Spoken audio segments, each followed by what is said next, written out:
Well, I'm glad to be here. This is amazing. I don't know what else to say. Is this thing working okay? There we go. Is that all right? If it's high, it's in the beard, and then you're just going to hear scratching. So you're just going to have to deal with that. Clip it on the beard. That might work. Anyways, Bert, I want to thank you for letting me come out here and be with you guys. I've known Bert, like he said, for about a year now, and it's been incredible. We've had a good friendship. We've been on a hunt together, like he said, and walking in here last night was absolutely next level for me. I mean, I expected it to be something special, but being here and seeing what headquarters is all about is, you guys know, it's absolutely incredible. And the feeling that I had when I walked through that door was something that I was excited about being here with you guys. So today I want to talk with you about sovereignty. And I wrote a book last year called Sovereignty because it's something, I think we're having some mic issues. We okay on the mic? All right, just roll through it. Got to deal with it, guys. It's the price of beauty. So anyways, I wrote a book about sovereignty. The reason I wrote that book is because if I look around, and I think you guys would agree, if you look around in society, I think most people have spent a whole lot of time giving away control and responsibility and authority over their lives. And if you think about it, it's conditioned from the time that we're little. I went into my son's third grade classroom not too long ago, and as I walked into that classroom, I saw rules and rules and rules and rules all over the board. And while having rules and ways that we should operate and live our lives are important, we've been conditioned so long to submit to authority. And again, at times it's appropriate, but at the sacrifice of being able to live and control our own lives.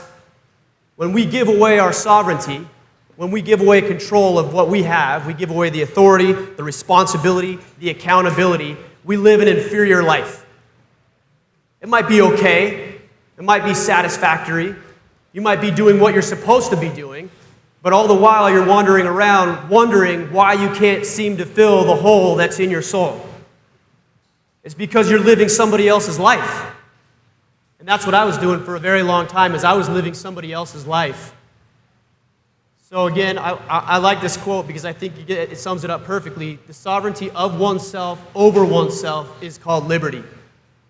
Guys, it's our responsibility to live our lives, nobody else's. It's not your wife's or your husband's responsibility to ensure that you're happy. It's not your boss's responsibility to ensure that you have a job. It's not Sorenex's responsibility to ensure you're strong. That's all on you. It's your life.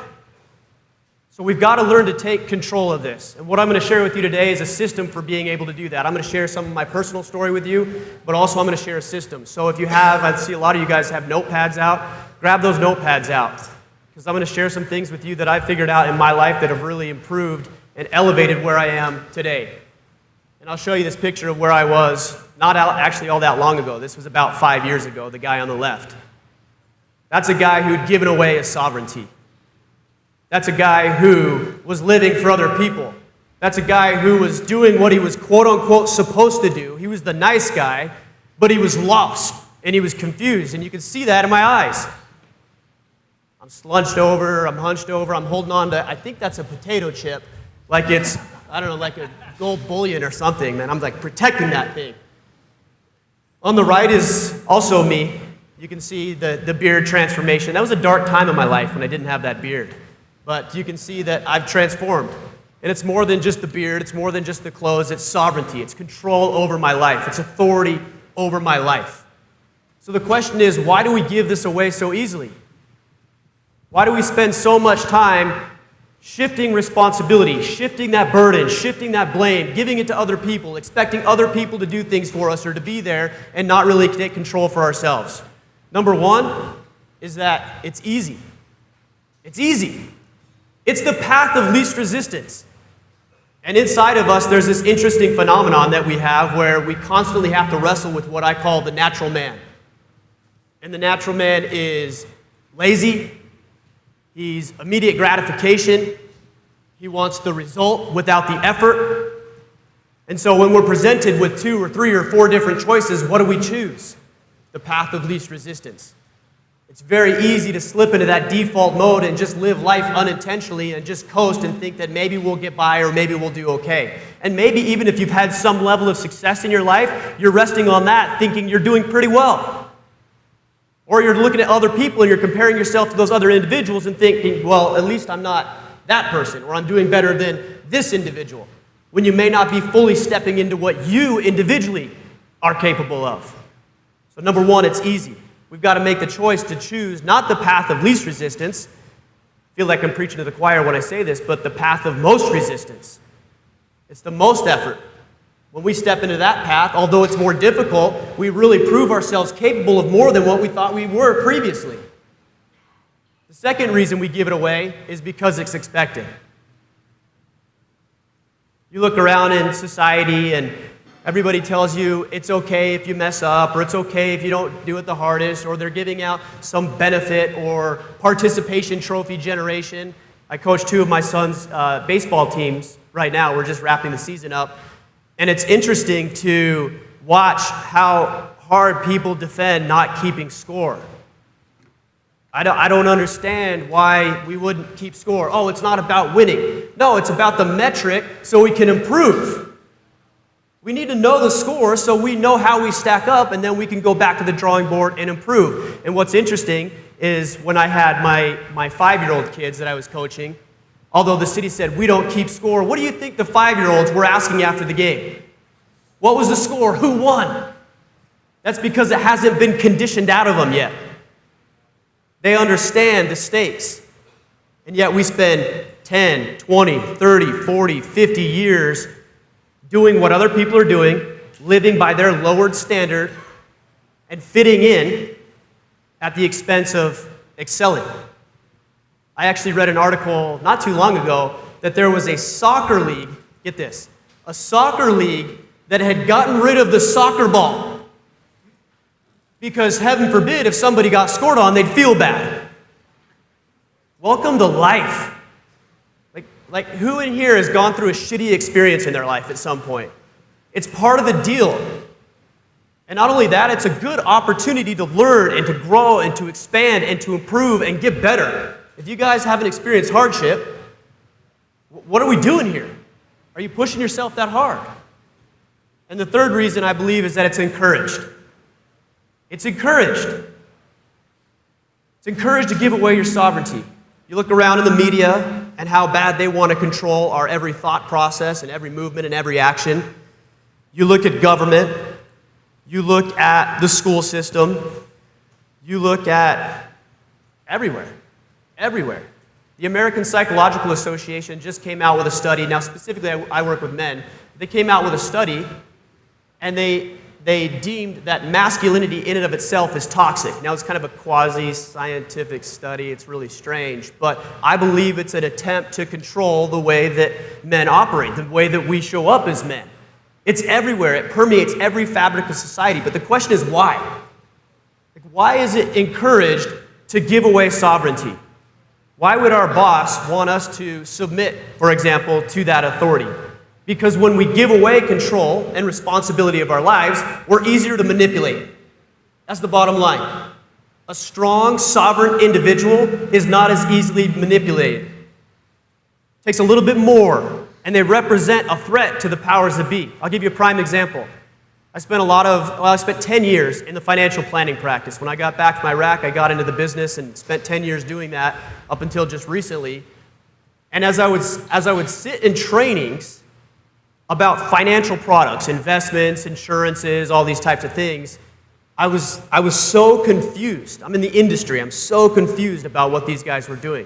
But it was a deliberate and intentional attempt to place financial advisors as the gatekeeper between the financial institutions and people, more specifically their money. Because if we can keep you confused, then you have to go through us, and then we can take our little slice of the pie. That's a very small example as to why people want to control us.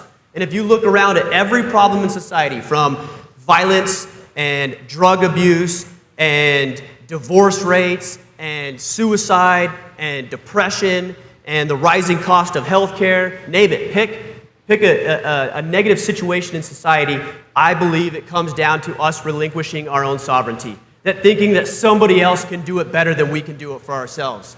And unfortunately, sometimes that's true. The solution to that is to elevate ourselves to a different place where we're fully capable and we don't need the help of other institutions or organizations or individuals, but that we can handle it on our own. And that we choose to be around people like we are here who are also capable of handling their business.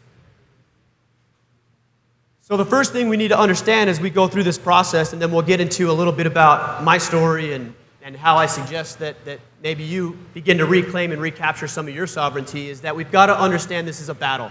And it is a battle. Now, I've used that word, and I've had people say to me, oh, you're just trying, that's a marketing word, or you're just trying to make this more glorious or grand than it really is. Guys, we've got to look at life as a battle. It is a battle. Maybe not against anybody necessarily, but it's certainly a battle against yourself. Certainly a battle against time. The more you look at your life as a battle that you engage in, that you learn, that you strategize, that you make yourself capable, that you give yourselves the tools and the skill sets to successfully conquer, the more successful you're going to be. But you've got to look at it as a battle first, not some passive existence that we happen to be living in. And when it comes to a battle, we've got this situation, right? We have veterans and active duty military members. Raise your hand if you would. Appreciate you guys. Appreciate you guys.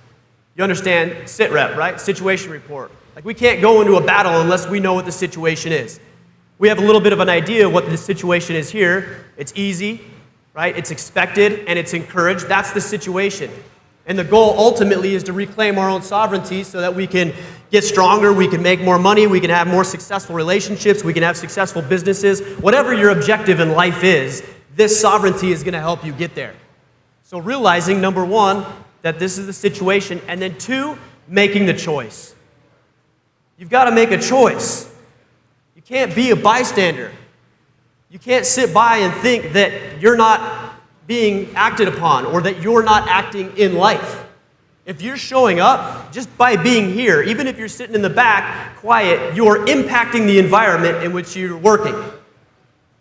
So you've got to make a deliberate, intentional choice. Am I going to be passive? Or am I going to take a more active role in my life? And what does that active role look like?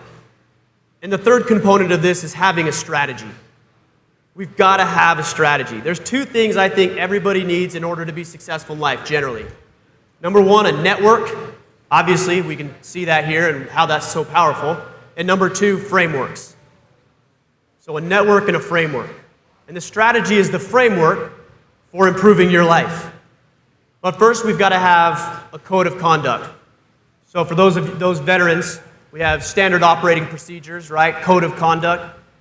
This states why we're going, I should say it this way. This states what we are going to do and how we are going to handle ourselves in the moment before it happens. Because if we get ourselves into a difficult situation, whether it's at work or we're tempted to step out on our spouses or whatever it may be, if we don't have an operating system by which we live, we're probably going to be more likely to do something that isn't in our best interest. So we've got to have a code of conduct prior to getting into this thing so that we know exactly how we're going to behave. So I actually asked Bert about this. I said, what's your guys' code of conduct? And he said, this is what he said back. He said, be extraordinary, challenge people to be better, and don't be a dick. Pretty solid code of conduct right there. I was at the stoplight. Is that what it was? Okay. Maybe a little bit more elaborate than that, but it's a code of conduct. Simple, effective, and a code of conduct by which to measure his actions and the way that he shows up. Now, your code of conduct is going to look different than mine. Everybody's is going to look different.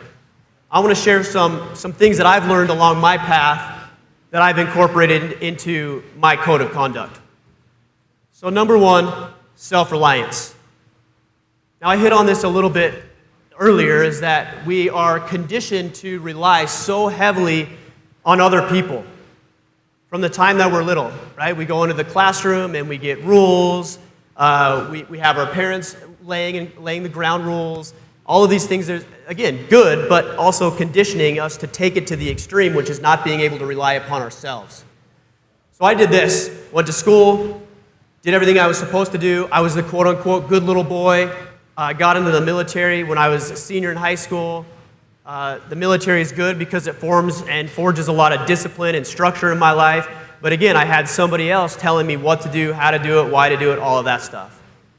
In 2005, 2004, I got a phone call the day before Thanksgiving. And it was my section chief. I was the National Guard. It was my section chief. And he said, "Hey, Ryan, I just want to let you know we've been activated." I was in Southern California at the time, managing some retail clothing stores. I was married for 3 months at the time. And my wife was at home in Southern Utah with her family. I was going to close up the store and then go home. And I told him, I said, "Man, couldn't you have waited a day or two to tell me, not like right before Thanksgiving?" He was required to tell me, so I understand. So I go to Southern Utah, and I'm sitting at the dinner table, and apparently I was down, obviously, or different. And my father-in-law says, "Ryan, what's wrong with you? Are you going to Iraq or something?" And like my jaw dropped, and my wife's jaw dropped, and yeah, actually I am. And that's how I announced that we were being activated. So we ended up going to Ramadi, Iraq in 2005 and 2006. The reason I tell you this is because as difficult of a time that was, it was also easy in a lot of ways because there wasn't a whole lot of guesswork as to what to do. We had a mission, we had standard operating procedures, we had the way that we were to operate, everything. We were told when to get up, what to do, what mission, everything was laid out for us. And when I got back, I floundered for a long time because most of my life I had been told what to do, how to do it, when to do it, and I never really had to rely upon myself. So I didn't have anybody else telling me at that point what I should be doing. I'd look around and I'd see people worrying about the most trivial of nonsense. They'd get pissed off because somebody cut them off the road or they didn't get the right flavor in their mocha frappuccino or whatever, and that's what they were worried about. Crazy stuff. And so I floundered wondering how I was going to make life work, and I was in this kind of a new marriage because we were only married for 6 months when I left. So I got back, we were newlyweds again. It was a difficult time, and I floundered. I went from pizza delivery to landscaping to electrical work to heating and air, and I did everything I could think of because I didn't know what to do. And I had no system in place. And I had relied upon other people for so long that when I had to rely upon myself, I didn't know how to do it. And I'm going to talk with you more about how I was able to accomplish that through some of these other rules, but that's number one, self-reliance. Number two is ownership. Ownership. You've got to decide to take responsibility for your life, that it's your life. It's not your wife's, it's not your husband's, it's not your boss's, it's not your friends, it's not whoever. It's yours. And the situation that you're in right now, whatever that situation looks like, is because of you, not anybody else. Positive or negative, it's because of you. Now some people will say, well, I had this negative experience with this other individual. I get that, but you put yourself in that situation. The more you can take responsibility and ownership, the more control you wrestle back, and the more success you will ultimately have. So after I got back from Iraq, I got into all these different businesses and everything else, and finally got into the financial planning business, and my wife and I really started to struggle because I was so consumed with trying to grow my financial planning practice. And there was a little bit of animosity and contention between me and my wife, and we just butted heads all the time, butted heads, argued, fought. And I remember one evening, we got home, and I remember standing in the kitchen with her arguing about who the hell knows what. I have no idea. But I vividly remember, it's upsetting to say now, that I don't even want to be married anymore. And she said the same thing back to me. So the next morning, I left the house to go to Salt Lake, which is about 4 hours from where I live, for some training. And I get about an hour up the road, I'm like, Ryan, what the hell are you doing? Your business isn't doing well. You're not in a good spot. Your wife's going to leave you with your 1-year-old. You got to fix this. So I turned around, drove home, got home. She was still there. And I asked her to stay, and she says, no, it's too late. I'm out. And she left. And she took my 1-year-old son with her. And I remember for the longest time, blaming her. How could she do this? Why was she so disloyal? Why didn't she appreciate what I was doing for the family? Why wasn't she doing what a quote-unquote good wife should do? And I would sit in my son's room at night and look at a picture of him and try to convince myself that I'd get her and him back somehow. About 3 months into our separation, I was driving down the road. I remember the road I was on. I remember the cross street I was on. And I thought to myself, you know what, I think this marriage is over. Wasn't working out, wasn't coming together. This is over. And as difficult as that was for me to wrestle with, that moment transformed my life. It transformed my life because for the first time, potentially in my entire life, I decided to stop focusing on other people. Because I told myself simultaneously that while this marriage was over, I'm going to be the best catch for the next woman to come into my life. And I started to work on myself. I went to the gym. I got my finances in order, started bringing on mentors in my financial planning practice. I was listening to CDs on my drives, doing everything I could to improve myself. And what's ironic about that is the more that I focused on her and said it was her fault and her responsibility, and if only she would change, then everything would be better. It was her. The more I focused on that, the more I drove a wedge between her and I. It's when I turned around and I focused on myself. I said, you know what, Ryan, you haven't been there for her. Maybe you were disloyal. Maybe you didn't respect what she was doing. Now, she'd tell you she had some things to work on as well. But it wasn't until I focused on myself that I began to transform myself and then ultimately transform our marriage. I'm excited to share with you that next month, we will have been married for 15 years. And we've got 4 kids, and life is challenging. Thank you.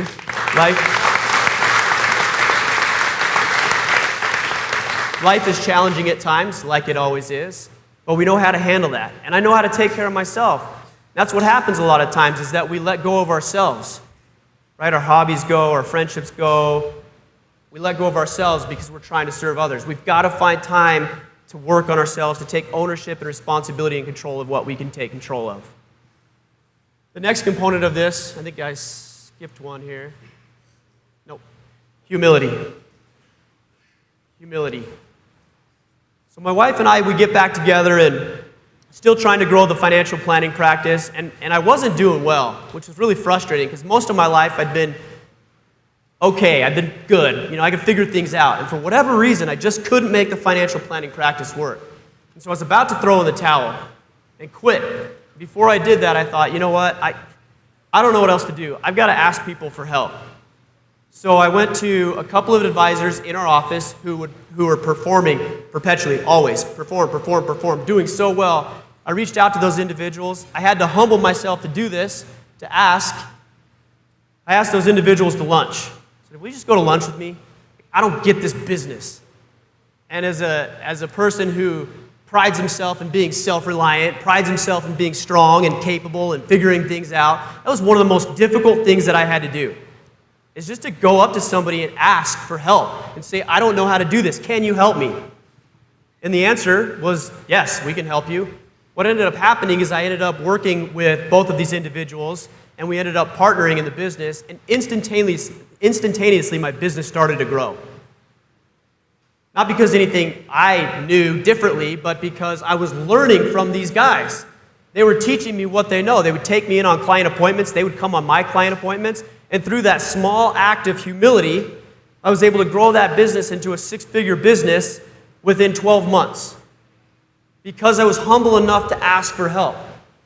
But how often do you guys go throughout life not knowing something and not being willing to ask?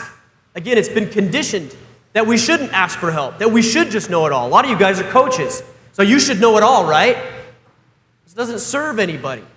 I watched a video the other day. It was a young kid. He must have been, 8, 9, 10 years old. And he was in the gym with what I assume was his father and his father's friends. And he had obviously been training. And he was doing a deadlift. Have you guys seen this video? Just in the last couple days. I'll have to find it. So he's doing a deadlift. He steps up to the bar. He goes through his routine, pulls the weight, ends up completing the rep. And then, again, what I assume is his father, instead of congratulating him, made fun of him. Like overly critical. Have you seen it? Yeah, that's where I saw it. Oh, no, it was Mark Bell, I think, is where I saw it. Anyways, so we saw it. Overly critical of him, mocked him, ridiculed him, and then turned to his buddies and got them involved on the kid, making fun of the kid and telling him how wrong he did it and what he needs to do better. Look, there's a point of instruction, no doubt. But that's a perfect example of conditioning a child not to ask for help. Think that kid's going to want to be coached anymore? Think he's going to want to be helped? How many of you in your life have had an experience like that maybe hardened you or calloused you to going and asking for help in the future? I know I have. And so I don't want to ask for help because I don't want to put myself out there. I don't want to be exposed. I don't want somebody to ridicule me or make fun of me. And so we wander our lives less capable of what we are because we're not willing to ask for help. It takes a lot of courage to be able to do that, although we've been hardened not to do it. Next, self-awareness. Self-awareness. Guys, you've got to be truthful with yourself. We are all excellent liars about how good we really are. We overestimate our abilities and how wonderful and much we can perform. You've got to take a long, hard look in the mirror and ask yourself, am I really this good? Or what is my current level? One thing I use, you guys are familiar, some of you, with an after-action review, maybe a few of you, okay? An after-action review is something I learned in the military. I hated it in the military, and now I use it every single day. It's a process that you can go through to objectively evaluate any given performance, whether it's a session or a presentation or a conversation, whatever it may be. I'll give you those 5 questions. Number 1, what did I get done? What did I get done? Number 2, what did I not get done? What did I fail to accomplish? Number 3, what did I do well? Where did I excel? Where did I thrive? How did I do well? Number 4, what did I not do so well? Where could I use some improvement? And number 5, what can I do better moving forward? This is not an opportunity to beat yourself up, but an opportunity to give yourself an objective analysis of what you did and what you didn't do and how you're going to continue to improve moving forward. I use the after-action review. I'll use it after this presentation. I use it after every conversation. I use it every time I go into the gym. I use it after every conversation that I have. I use it all the time because it helps me improve and get better, and it gives me awareness of how I'm actually showing up and how I'm actually performing. You need to know this stuff. If you're operating from a position of lies and deceit, then you aren't going to improve. You're going to think you're better than maybe you really are. Next, discipline. Discipline. So I started a podcast, in 2014 in the financial planning practice. It's called Wealth Anatomy. It was a financial planning podcast geared towards helping medical professionals with their financial services. And I did pretty good, but it kind of floundered. It kind of tapped out. And I wondered why that was. And a big part of the reason that was is because I was so sporadic with it. You know, I would do an episode here, and then I'd do an episode here, and then if I felt like it, I would do it here. And I determined when I was going to perform based on how I felt any given day.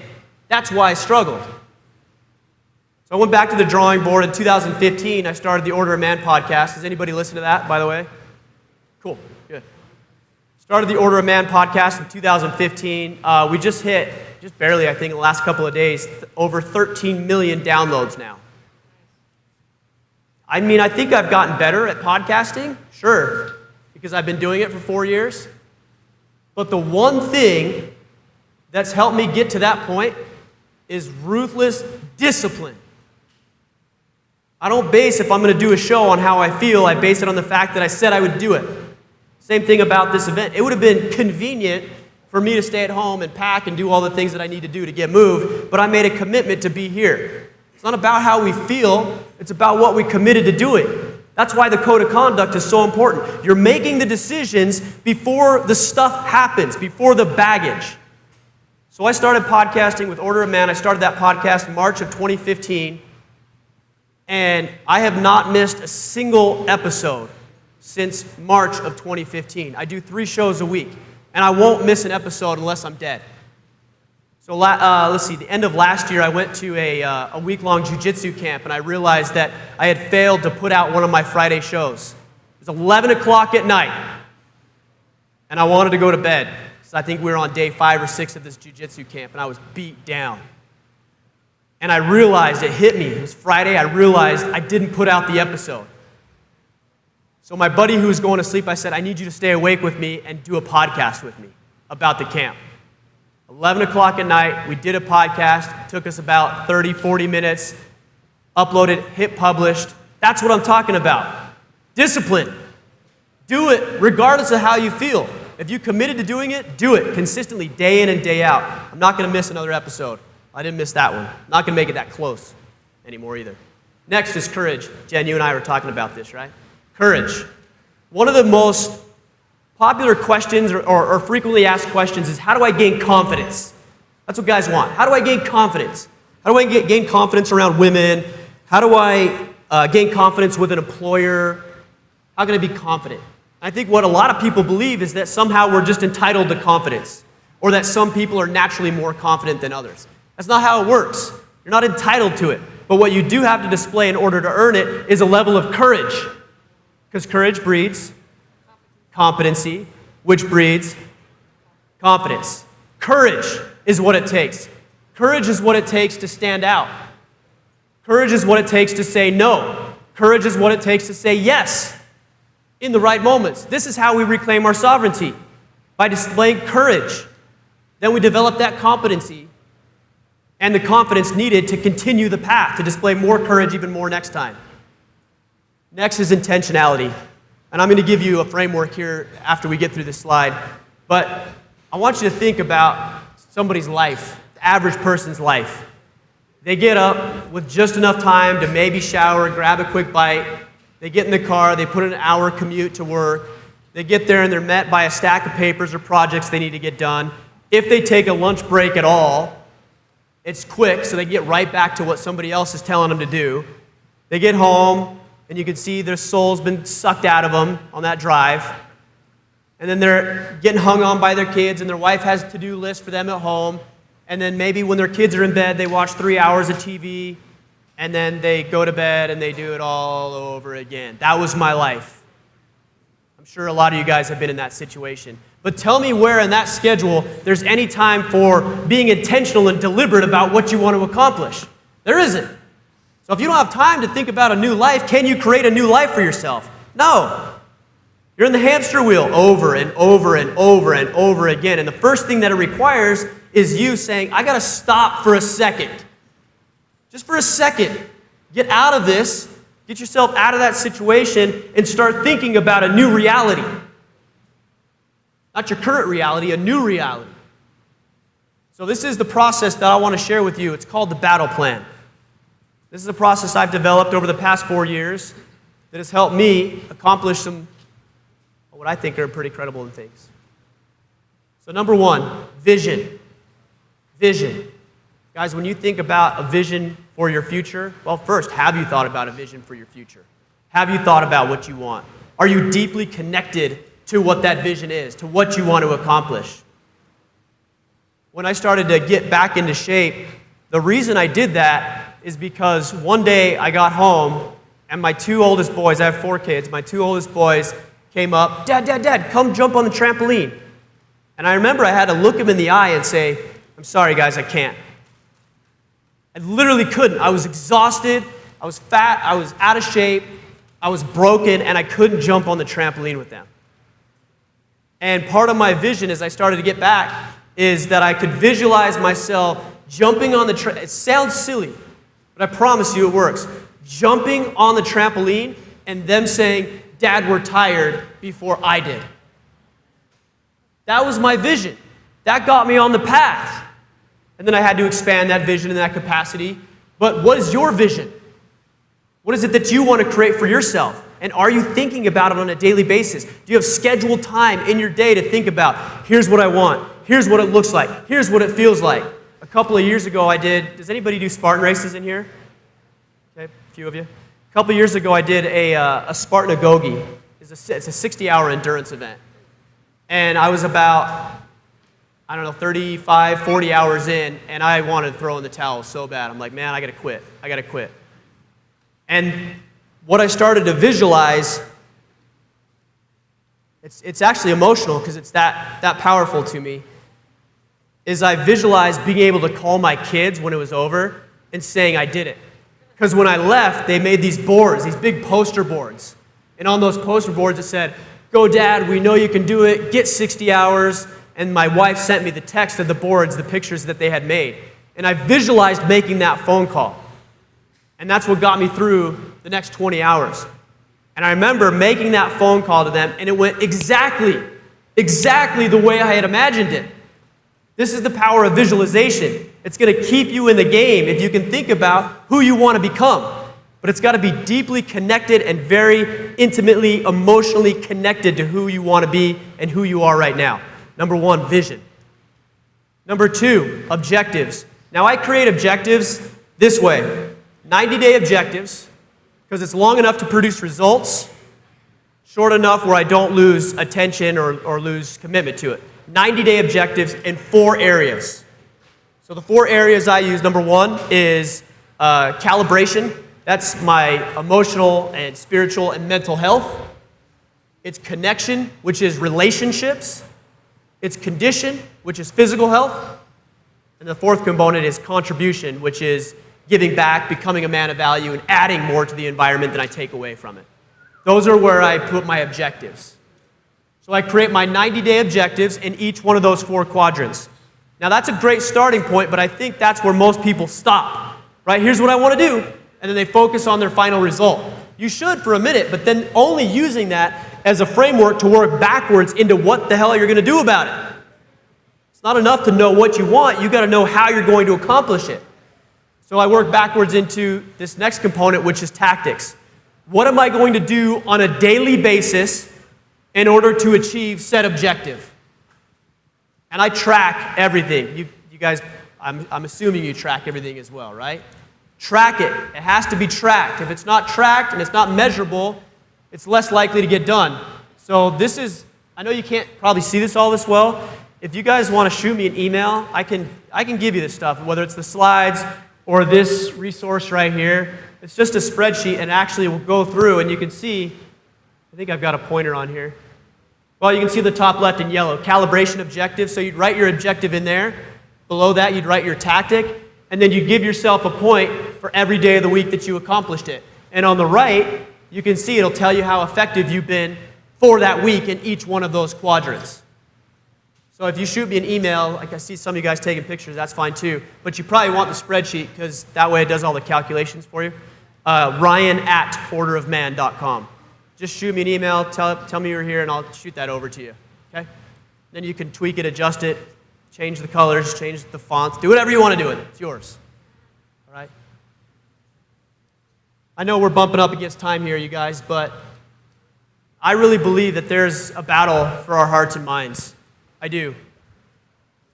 I think it's a battle to control us, to coerce, to manipulate, and to keep us subjugated to those who would have us be their subjects. But the only way to fight against that is to realize that it's happening, number one. Number two, to make the choice to not put yourself in that situation, to decide to live to a code of conduct, a set of behaviors and patterns in which you'll operate, have a battle plan, and lastly, execute that battle plan day in and day out. Be disciplined, not how you feel, or not if you want to, but because you said you would. So as we wind things up, I'll leave you with this quote again here. Sovereignty, the sovereignty of oneself over oneself is called liberty. If I were to ask every one of you guys in this room what you wanted out of life, I think most of us would come up with something very similar. I want to be happy. I want to be strong. I I want to live a good quality of life. I want to have some great experiences. I want to be deeply connected with people. I think all of us would fit into that category. And although the path might be a little different for all of us and how we get there, ultimately, it's realizing that this is what we want. We want sovereignty. We want to reign. We want to rule over our own lives. And when we make the effort, we put that code of conduct in place, and we push ourselves harder than maybe we have in the past, that's when we begin to recapture and reclaim that sovereignty. Appreciate you guys.